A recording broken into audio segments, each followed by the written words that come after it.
na mwanchu muligirari elituko boigo litukuligoro niko chomo nyanyimbo ko somo nebo nyanyimbo chas kasesi ana kibna niko na boigo kunsana na noko rutrana chimbonde kwa negative a chinsamo cha Sombogo ime yebunge ya kitutu cha cheno tiko chinsamo cha Marani county ya Kisii ase abantu babere ko sabaki robo bibane banya tukaba abagosiria magemabo na babere ko tama bale Mugotama bale ne chingoma chia masasi chinsame chyo nigoboigo omo tikeja skesesi abolirie bonsi agosaba ndogweso kiana komanya abo banya toka bagosia magemabo gagara gukira bona iga tibaranya rakaba abakomanyikana. This morning, the 6th day of March, within Marani area, that was around 30 hours, somewhere there, we received a distress call from members of public, and which were responded swiftly by our officers based at DCC Marani office, that there was robbery taking place within Marani township at a bakery.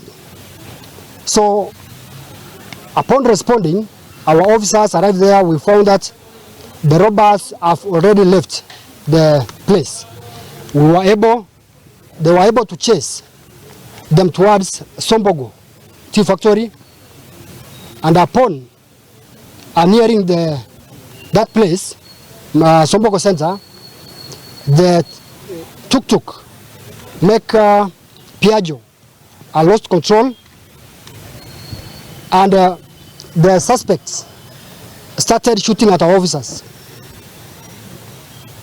And fire exchange ensued, and whereby 4 suspects were fatally injured. 2 were able to escape, and we believe they are wounded.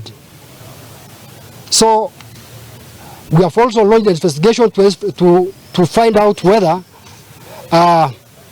we can find the 2 who have escaped, and whether we can get the firearm that was being used by those robbers.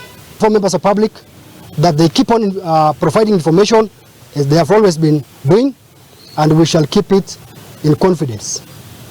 Let me assure members of business community within Kisii town that we are always alert and we are ready to protect life and their properties.